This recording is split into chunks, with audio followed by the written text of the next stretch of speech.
Trail of time, what do we get? Please tell me I'm right about the dungeon crawler or the summoning demons part. Many have met their fate here in the shade of Fell Shrine. So, step lightly. But here you are bound by new rules. My rules. Tornado shot, okay.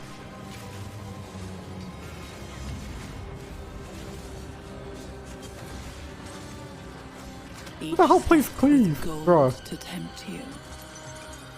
A foe to wound you.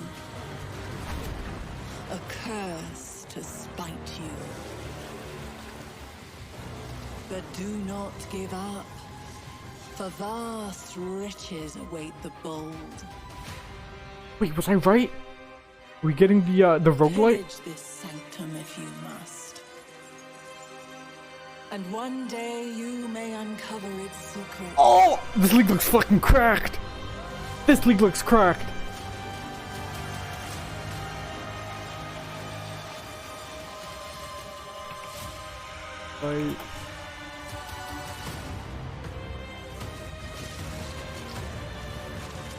I was actually right. Yo, alright, we're playing this league.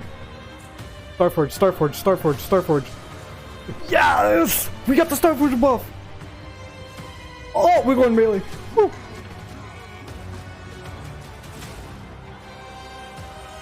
The fuck is that staff?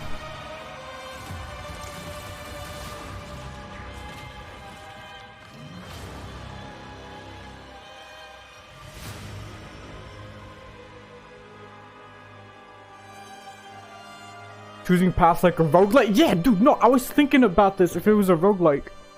Like earlier today and like earlier a couple days ago. But this looks hype. I'm actually excited. We got Hades a la PoE. Almost.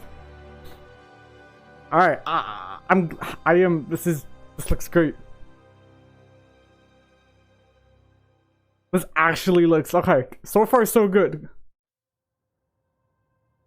The Forbidden Sanctum is an old Templar enclave, long rumored to be hidden beneath the Fell Shrine ruins. Abandoned for a long time, it is now controlled by a malevolent entity. In this league, you'll explore it, find out its secrets, and deal with the evil that lurks there. The Sanctum Challenge League is a roguelike game. Oh, I called it! It's a fucking roguelike, dude, I called it! Yo! In every area or what's map up, you enter, you can make a choice Wizardess of which room in Stacy? the What's Sanctum going you'll on? explore next. On the Sanctum map, you can see the contents of a few rooms ahead, enabling you to plot a path through its dangerous halls. And the Sanctum is dangerous.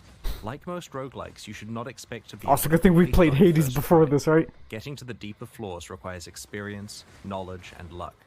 You should expect that your early attempts nah. will fail, but over time, I'm all set you'll with be able to custom push yourself designs. farther and farther. Oh, thanks, though. As you progress deeper into the Sanctum, you'll find I have overlays already. already. I'm just keeping mine like really clean. At the end of its 4 floors.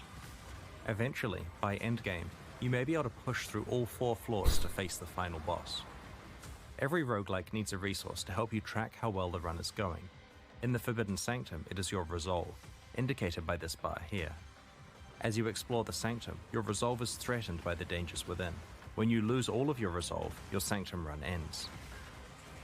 So it's a timer? Your level of resolve is maintained between consecutive rooms on your run, but is only shown when you're in the Sanctum itself. The resolve mechanic applies equally to all build archetypes.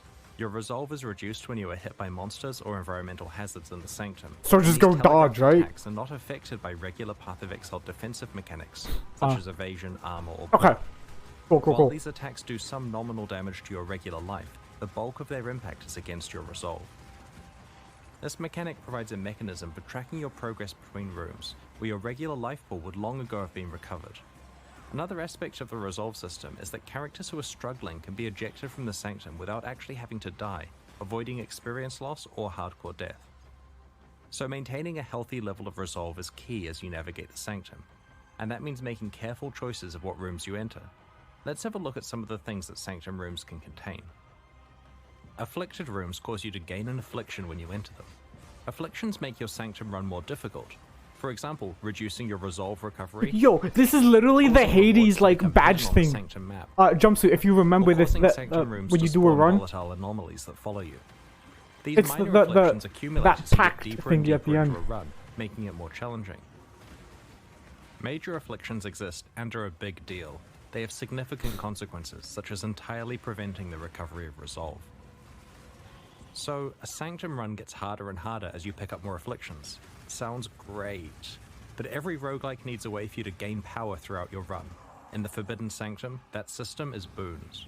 Boons are beneficial buffs that help you Bro, as they you literally progress took through the boots from Sanctum. Hades. Come Minor on. boons make things a little easier, such as slowing down monsters or adding a special shield to your resolve called Inspiration. Major boons don't come along often, but have large effects, such as preventing you from receiving more minor afflictions, or recovering your Oh, resolve this is literally 50% just the next Hades. time you run out. This is just Hades, right? Due to the vast variety of afflictions and boons, Yo, no this two thing runs looks are so the same. good.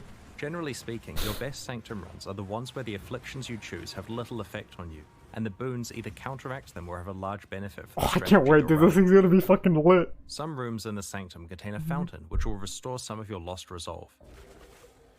Others contain afflicted fountains that restore even more resolve at a cost.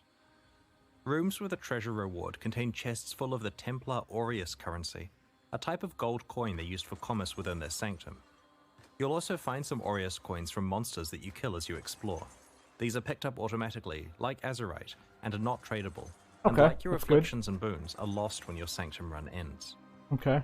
Some rooms contain a merchant who accepts your Aureus coins in exchange for boons. It's the Planning your fucking purchases dude. This is carefully, literally as you may just encounter Hades. the merchant again They later literally on, just even made more Hades. expensive boons to purchase. Occasionally, the sinister powers controlling the Sanctum will present you with the choice of making an accursed pact. You are given several pacts to choose from, and can even opt to take all that you are offered. Oh, this is All just straight pacts hate, have a dude. big This is. upside and a big downside, such as exchanging a portion of your maximum resolve for a random major boon. It's very dangerous to make a pact, but if you pick the right circumstances, your gamble could pay off. In addition to rewards that help you progress through the Sanctum, many rooms let you immediately receive Path of Exile currency items. But Nice. with a twist. Whenever you're offered some currency items that you can receive right away, you are also offered a more valuable option that will be waiting for you after the boss fight at the end of the current floor of the Sanctum. It's a gamble, because if you fail your run before you reach and defeat the boss, you will not receive the reward you picked. That's just Hades. This is just Later on, Hades. you're offered the extreme temptation of getting a massive currency reward that is conditional Bro, on I'm completing your entire cold. Sanctum run without failing. At a specific point in the Forbidden Sanctum storyline, you'll discover a special altar that Templar relics can be placed on. Okay. These relics directly affect your Sanctum runs Oh, and are sick. not lost when a run ends. They persist throughout the League as a permanent source of meta progression. Acquiring new and better relics is one of the ways you can push farther and farther with each run you try. Relics cannot be crafted and cannot be traded, as they represent your personal That's a lot of progression currency. throughout the League. Yeah. You'll This game has accumulate a more lot than of you can use currency. simultaneously, so you'll have options to fine-tune your strategy from run to run. You can store your extra relics in the Relic Locker, a free storage space like This the is literally Hades. Like, yo, We don't want to spoil jumpsuit. Tell me not. important This is just story Hades. details, but the end boss of the Forbidden Sanctum this? can drop unique items from a pool exclusive to Oh, this that's league. actually kind of sick. Today we'd like to show you Game a unique introduction? amulet called Eternal Damnation. This amulet offers a powerful way to gain additional elemental mitigation by introducing the concept Just of like a elemental regular damage road. reduction. Yeah, pretty much, Despite dude. I'm the like drawback of excited for reducing your this. maximum resistances, if you have I'm sufficient incredibly chaos hyped. resistance, this is more than compensated for. Because of the roguelike nature of the Forbidden Sanctum, defeating the boss of a floor is a difficult achievement and hence Fine by rewards a me. lot of experience. You may fail on the way, so if you do manage it, expect a good experience boost for your achievement. What do I play though? That's the real question. Another reward you can find is a special type of relic called a Sanctified Relic that has mods that directly affect your character's build. Oh, You that's can so only unlock huge. one slot for this type of relic, and while these relics can't be Yo, that's the crafted through idol system from last conventional epoch. means, you may find special reward rooms in the Sanctum that can modify them. These relics exist for this league only and provide a boost to character power for players who are able to master the Sanctum. The Sanctum League offers a roguelike experience that tempts you into taking risks and rewards you if those pay off. There's a lot to explore in the Sanctum, and we can't wait to hear about your experiences next week. Alright. In each expansion leading up to Path of Exile 2's release, we're improving Path of Exile's endgame, with new content to explore and improvements to Okay, how what you are the customize your endgame endgame improvements? experience. In the Forbidden Sanctum expansion, we're revamping the Atlas tree, reworking how Eldritch altars function, and are introducing 2 new Atlas memories. I've never done memories. The Atlas tree is generally working really well, but has a few problems we'd like to address. Like The what? tree offers you the ability to specialize in killing pinnacle bosses, providing extra rewards when you do so. While this sounds good on paper, it creates a situation where you're incentivized to specialize your tree for regular mapping, save up all of your boss fights, then respec fully into boss mode, and then do all of your saved up boss fights before specking That I back don't see again. that as a problem. Ideally, the design of the Atlas tree would let you spec into one build and then just play the game. I don't see We have that. Is that a removed all problem boss though? bonuses from the Atlas tree, and have baked some of them into the actual base properties of the boss fights. Holy shit, they did a For lot of example, changes you on don't need this. to allocate the Gaze into the Abyss notable that makes the Elder more likely to drop a Watcher's Eye, as he just has that drop chance built A in. lot of different. The Atlas tree is now focused on allowing you to specialize into content that you encounter in every map. We also want you to be able to specialize into your favorite leagues even more deeply on the Atlas tree. For each of the 10 leagues that the tree lets you disable, we've added a bunch more passives to the tree. These new passives allow you to increase the league spawn chance to much higher levels than currently possible, and juice the league even further than Alright, boys, we're gonna do heist every time. We are making a number of changes to Eldritch Altars that mostly affect their rewards, but will also affect gameplay decisions you make involving them. Some of the key changes include splitting up the basic currency, Scarab, and Divination card rewards to be explicit in their description of what rewards you'll get. For example, instead of map bosses dropping 3 unknown basic currency items, the altar specifically says which currency item they'll drop. As part of this change, we've removed some of the lower value yet quite common currency rewards from the pool, such as Orbs of Augmentation and Orbs of Transmutation. Speaking of Scarabs, these will be less available from altars, but we've improved their availability elsewhere to offset this. Rusted Scarabs can now drop from the core drop pool, and we've added a That's vendor good. recipe that allows you to upgrade your Scarabs up to Gilded That's using the normal That's a 3-to-1 really ratio. good recipe. You can also perform this action from your Fragment tab using the new upgrade button. Dual We've made strike. reward types exclusive to different influences, so that you know which influence type to invest in if you want to target. Oh, he looks certain exhausted. reward. You see the shit To under give his you a eyes? specific example, if you run maps influenced these by, things- say, Eater of Worlds, you'll see Divine Orbs from the basic currency reward more than twice as often as before. So like he We've blurred also the rebalanced background. rewards so that choices that affect boss drops or influence monster drops are comparatively more valuable. The Wrath of the Cosmos keystone has been reworked. Previously, it was so rewarding that players felt obligated to use it despite its extreme level of difficulty. I've never used It has it. retained the risk versus reward element, But- but with the overall sorry. intensity toned down. You can now also get awakened gems from defeating Maven Witness map bosses. This is such This a good additional change. I hate reward doing helps further Maven, but I'd balance like doing the expected bosses. returns from the This various is a types of fantastic influence. change. For more detail on these changes, check out the Balance Manifesto we posted last week, or the upcoming patch notes. In the Lake of Calandra expansion, we introduced Atlas Memories. When applied to your Atlas, they unlock a sequence of maps that tells the story of an NPC's past. These stories manifest as specialized encounters that involve a new challenge and exciting rewards. In this expansion, we've introduced 2 new Atlas memories, describing events related to bestiary and domination. The bestiary memory line allows you to capture harvest monsters as beasts for your menagerie. These harvest beasts can be used in 9 new beast crafting recipes. These recipes cover an array of options. For example, you can remove one of the special modifiers from a Watcher's Eye Jewel and then add another. What? This That's can have busted potent as hell. results, but won't affect the life, Wait, mana, that's or energy busted shield as hell. modifiers. Because I can get rid You of can I can get reroll rid an of a awakened shitty gem from Watcher's one Eye type mod to another. and get impaled. Another example is Huh? that you can also reroll a Synthesis Implicit modifier. Bro, that's If your item has that's more than even one more Synthesis busted. implicit, it will randomly reroll one of them. There's an The implicit you Domination can get that Atlas gives you memory explode. thrusts you into a tale of Pantheon gods that stand watch over their shrines. Bro. Like regular shrines, these are guarded by monsters and emit a buff that empowers the monsters until you Oh, claim that buff this for league is yourself. looking fucking crazy. This Fucking like Atlas memory crazy. introduces a new set of shrines with specialized buffs, guarded by rare monsters that drop tantalizing rewards. The Forbidden Sanctum expansion introduces a new type of shard that can drop from Harbingers, Fracturing Shards. Wait, does it When fracture an combined item? together into a full currency item, you get the Fracturing Orb, which behaves the same as the Fracturing Craft from Harvest. It can be used on any rare item with at least 4 modifiers. When the orb is applied, it locks one of the modifiers in place so that further crafting efforts do not affect the That's modifier. huge. Items fractured in this way can only have one fractured modifier. That's huge Previously, because you this can. crafting option was gated behind the Huge. Oshabi fight and Harvest. Now that it That's has been kinda crap. rehomed to Harbinger, the Harvest crafting option is no longer available. Who cares? This I'd rather means that use the you'll be able orb. to use your Harvest Life Force and Oshabi kills on other crafts.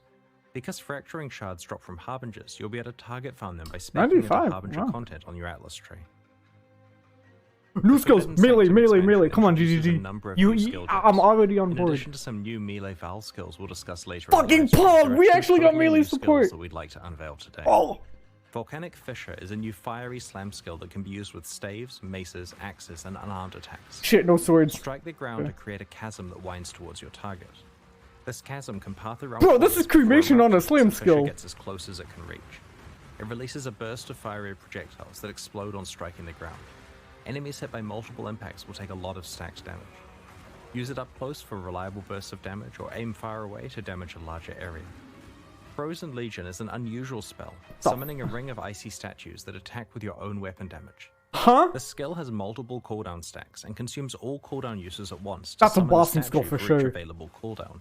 The statues perform a sweeping ice slash, and these sweeps can overlap, resulting in multiple hits against targets close I want to to you. try this. This skill The looks spell really can be cool used though. with staves, maces, and axes. The skill is particularly powerful with slow, heavy weapons, as while the statues will use your attack I hope speed, that's true. you should instead prioritize the spell's own cast time and cooldown. That's I hope. This expansion All right, also boys. introduces many new Val melee skills. Come on. As you know, equipping a Val skill gem grants you both the Val and regular Make it version better of the than Val skill. War Chief, please. As you kill enemies, the gem charges up with their souls, and after a certain number are collected, the Val skill can be used once. Most of the new Val skills introduced in this expansion are melee skills, and this results in an indirect buff to any melee builds that use one of these skills. Where previously you'd just be using your melee skill to kill enemies, you now get to periodically use a super-powered version of the skill. Is it good though? Because it needs If you to like beat War Flicker Chief. Strike, you'll love Val Flicker Strike, as it really does. Val Flicker Strike! Holy shit, I'm coming! Val Flicker Strike Val causes you to the flicker unironically dozens of did extra Val times, Flicker Strike, what the slashing enemies. fuck? During this time, you don't deal any damage to the enemies you slash. You're quite vulnerable due to not leeching or generating fortify stacks. Sure. When you finish flickering, if you survived of course, you'll be rewarded with a single huge hit of damage against each enemy you slash. I think we're league starting Flicker Strike. Val Cleave is a new Val skill that buffs the What does this behavior do? as a non-Val version, in a similar way to how Val Reeve works. Ah. Val Cleave triggers two buffs, one when you kill a rare enemy, and one when you kill either a rare or unique enemy. The latter is a strong buff to regular cleave, which you can keep up almost permanently. Dude, if you're oh able my to god, kill I'm like rare or coming, unique dude. enemies often enough. This is fun. The bonus for killing a rare enemy is that you get to steal its mods for a time. You can enjoy part of the power of having a headhunter without actually needing to find one. Overall, Val Cleave is a pretty powerful upgrade to any melee build that could run Cleave. That +2 radius buff is looking pretty good now, right? Don't hurt me. We'll showcase the other new Val skills. Wait, did Chris just say over the don't coming hurt week. me? The Forbidden Sanctum expansion introduces over 15 new unique items, from Sanctum exclusive uniques to ones that can be found from Path of Exile's pinnacle bosses. I'd like to show you 3 examples of these, designed by winners of our prior league's boss kill races. Okay. Progenesis is a unique amethyst flask that was designed by Ben and drops from the Uber Maven. Oh, Jesus. It's a defensive flask that grants a mini version of the Petrified Blood effect, but without Ooh. requiring you to be on low life. This is a useful tool to prevent you getting one-shot by large amounts of incoming damage in scary situations. Rational Doctrine is a unique jewel that was designed by Rawlings and drops from Uber Venarius. By manipulating your attributes, you can change how this jewel behaves. While the ideal dream outcome is that you manage to get your strength and intelligence tied for highest, enabling both of the benefits simultaneously, the jewel is still very powerful if it only grants your choice of permanent consecrated ground or permanent profane ground. Consecrated ground, noob. Entropic Devastation is a pair of unique gloves that were designed by Gucci Pradas and dropped from the Uber Shaper. Bro, However, Spell the ways to get Impale? Spell Impale are very limited. Why? These gloves provide the powerful property of causing all of your spells to impale. That's on gonna be target. busted, by the way. I can guarantee you, So because let's Impale's talk about already unique good. weapons. Specifically, endgame unique weapons. Starforge, come on. In many ways, the Come weapon is the on. most iconic and important item on a character, so it's very important that we make them exciting and worthy of their unique status. While some unique weapons have special properties that enable entirely new builds, others are best compared to powerful rare items as a primary source of your character's damage. We have to be very careful when pitching the power level of these unique weapons. If they're not powerful enough, then they're useless and are ignored, but if they're too powerful, then they discourage entire archetypes of characters from trying to find or craft rare weapons. Interestingly, the above problem doesn't apply to belts. Despite Mageblood and Headhunter both existing as extremely powerful unique items, people still craft plenty of rare belts. That's because Mageblood and Headhunter are extremely rare, and people don't actually expect they'll reliably get one in a league. Yeah, but they're super Players good tend to though, at treat least for them as Mage Blood. luxury upgrades to their build, rather than something they're certain to get. In this expansion, we're promoting 10 Soul Taker. iconic but underused unique weapons to the same tier of rarity as Mageblood and Headhunter. We are buffing the gigantic That amount sucks, and are making because them the rarity's incredibly gonna hard to cuck find. you. Remember when Starforge used to be an exciting item? Well, after this change, it certainly is again. Is it? Still drops exclusively from the shape. Oh, and dude, they attribute just shape buffed its that will damage take a by, lot like, of runs crack. or a lot of luck to earn it. Alright. Over the next week, we'll reveal the other unique weapons that have been massively buffed. We have targeted around 10 iconic underused unique Lion weapons Eyes that Glare? generally That's a buff huge only buff. their You guys have damage no stats idea how by a nuts this lot. bow is, or it was. We've made a number of changes to jewels that are covered in a recent balance manifesto, but in case you missed it, we want to quickly summarize what the changes are. In the Forbidden Sanctum expansion, we have made jewels a better source of ailment mitigation by buffing the values of ailment-focused jewel 47 modifiers and chance adding to new avoid, modifiers bro, that that's enable insane. Because you mitigation could to get a like wider 80 variety with of 2. ailments than before. We have also removed some ailment mitigation modifiers that were only available on jewels Dude, through corruption, I like- because there are now better seems like options through the decent. regular jewel mod pool. This also means that other desirable corruption modifiers, like immunity to corrupting blood, are more likely to roll. We want the moment of finding a unique jewel to be way more exciting than it currently is. We've added a Ignite handful of duration very to powerful everything, unique that's jewels and have removed insane. some old, less interesting ones. That's An example insane. of one of these new unique jewels is Fire Song, which propagates any modifiers to your ignite mitigation to other elemental ailments. If you're able to substantially reduce the duration of ignites on you, then you can use Fire Song to basically shrug off any elemental ailment. For full information about the other changes to unique Oh, it's ignite jewels, duration. check We out the can't Balance use this Manifesto with post we cheapstone. made recently. We've rebalanced curses to make them stronger where they matter most against unique monsters and pinnacle bosses. We have buffed several hex-related unique items and reworked unique items that previously interacted with Doom. To replace the Doomsday Keystone passive, we have brought back a version of an iconic Oh shit, we got new curse-related keystone from the past. nodes, I think? We've introduced some powerful new Anthama? unique This thing's items pretty that cool. interact with hexes, which we'll reveal in the lead up to launch. For more details on changes to curses, check out the Balance Manifesto we posted recently, or the patch notes that will come out after the livestream concludes. When we first created the Arch-Nemesis monster This mod is gonna system, matter a lot. our Hold goal on. was to improve Path of Exile's outdated set of monster mods with new and interesting mechanics that have modern game balance. We feel that Arch-Nemesis did introduce a lot of interesting mechanics, but it unfortunately had several of its own problems. We have replaced Arch-Nemesis with a system that is more similar to the way monster Oh, mods this is work in the perfect! past. Extra fire damage and The new monster exposure? mods are a lot I can read these mods They and now know what they each do. one thing and very clearly state what they do. Each encounter with a Perfect. rare monster They is fixed now it. less complex and is Took them easier long to enough, but they understand fixed and it. Crit combat resistant. compared to Okay, crit Arch-Nemesis. reduction. You'll Dude, still this encounter league is hitting, strong like, every tick combinations of box right mods now. from time to time, but this emergent synergy will be rarer than it was under Extra Arch-Nemesis. projectiles? Dude, this The is goal just, that combat this is interesting perfect. and varied, with This moments is to hitting get the heart every racing, single, but without like, the thing that I frustrations of wanted. the Arch-Nemesis Or that I was, system.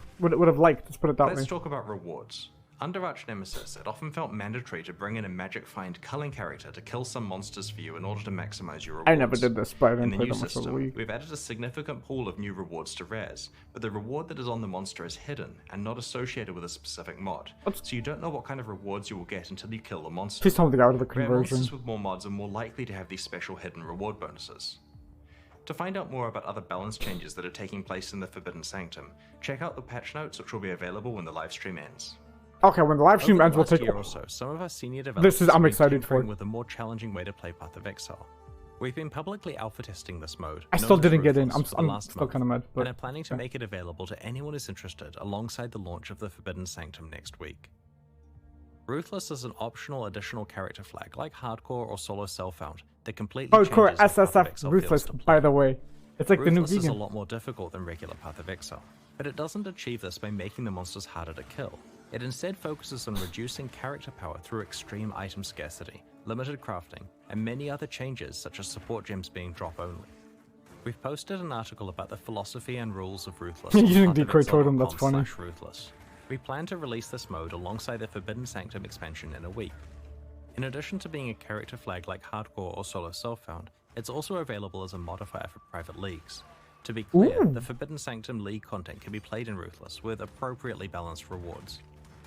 Ruthless is still very experimental during 320, and we won't be afraid to make mid-league balance changes to it during this experimental phase. Ruthless is not for everyone, but so far it has found a supportive and growing group of players who enjoy the additional challenge that it brings. If it sounds like something you're interested in, then try it out next time you're looking for a new way to enjoy Path of Exile. This Quality of expansion life. also contains a number of small quality of life improvements. Alright, what do we get Some though? examples are Divine Vessels can now be used by right-clicking them rather than taking them to Sin. Oh, thank you. That's so On the huge. player That's so overhead huge. life bar, the energy shield bar is split into a separate bar. That's cool. You can now right-click an itemized Temple of Atsuatl to see its layout. Oh, that's And perfect. most importantly, beast crafting recipes that We add got mods you, to well. flasks now actually All sell right. what the mods They're do. hitting like every box. We'll post more information about these and other quality of life improvements in the lead up to release. Today Okay. we're launching 2 new What if- series please of let supporter these be packs, good, 'cause I the might Forge actually and buy 'em. Gemling packs. What's that Each play tier going now? contains the pack's full face value and points, plus several exclusive microtransactions. These packs will only be available for the duration of the Sanctum Challenge League and will leave the store forever. I just need to see if they're edgy is the As thing. always, these microtransactions are entirely cosmetic and do not affect your character's progression or power. The Forge series of supporter packs contains 6 exclusive microtransactions. Ooh, what's that skull? That's cool. The Clockwork back attachment ramps up as you build a kill streak, building pressure and releasing it when your streak ends.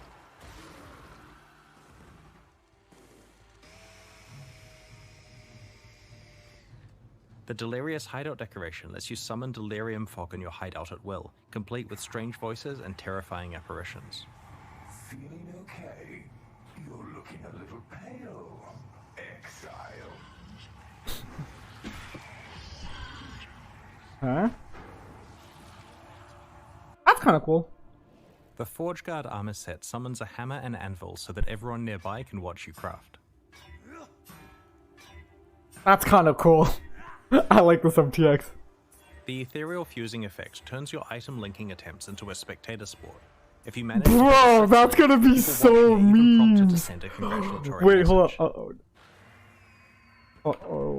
Uh-oh. Rip dog. Summoning the Crow Storm portal effect causes a murder of crows. to Oh, erupt I wanted from the this portal. MTX looks The sick. portal becomes dormant if you are too far away from it. The causing Crow the Storm, crows to that take looks to the cool. skies. That looks The cool. High Templar weapon effect smites the undead you fight and scours the souls of those you put to rest. Okay. The Gemling Pack series also has 6 exclusive microtransactions. The Beehive weapon effect lets your weapon play host to a swarm of angry Bruh. bees, which erupt from the hive whenever you hit an enemy with the weapon. Really got bees. Critical hits cause the hive to send out its best warriors. The Stampede Quicksilver Flask makes you the leader of your own personal rower herd. Activating Bro, the I hate flask causes rowers, a come host of on. ghostly rowers to charge Come on, alongside man, you. like... This is the Gemling Artificer armor set. It is inlaid with gems that match the gems you've socketed in your items. Oh, that's cool. Crafting gems with gem cutters prisms, Val orbs, or regrading lenses visualizes the process for all to see. That's This funny. armor set also includes alternate gem level up effects. Prospero's Ring blesses you with a constant shower of coins, and it helps you thank players you've traded with through a hearty fist bump. That's legit. The I like Consuming that. Ooze Pet These are just bounces cool. These are alongside you just and fun, devours like, corpses in your things. wake, spitting out a tidy pile of bones. Finally, this pack allows you to reunite with Kadiro Perandus, inviting him to your hideout as a vendor. In Kadir, addition bro, to let's buying go. items from you and using his connections to accept your divination cards, he'll provide commentary on your goods, equipment, and anything else he sees fit to judge. I hope he's like, he's cheeky, dude. That might be a little too much to drink, even for me. Kadiro has hundreds of lines of voice acting. What? Oh, a mighty headhunter. I'm so impressed. Oh, he's a savage! Let's go, dude. I like this. Kadir, we got Kadiro. Oh, a headhunter? Oh, I have like 3 of those. Bro, These new packs are available right now at pathofexile.com/purchase. Purchases like these directly fund the ongoing development of Path of Exile 1 and 2, and we really appreciate your support. Meanwhile, the Knight and Rogue packs leave the store forever in 1 week, so now's your last chance to purchase them. The Calandra edition of Kirik's Vault Pass is only available until the end of the Calandra League, and will be replaced with a new set of unique items when the Forbidden Sanctum launches. By the way, we're hoping to film Season 11 of Build of the Week once the Forbidden Sanctum comes out. If you want to submit your build for the season, share your build guide on the class forums on Path of Exile.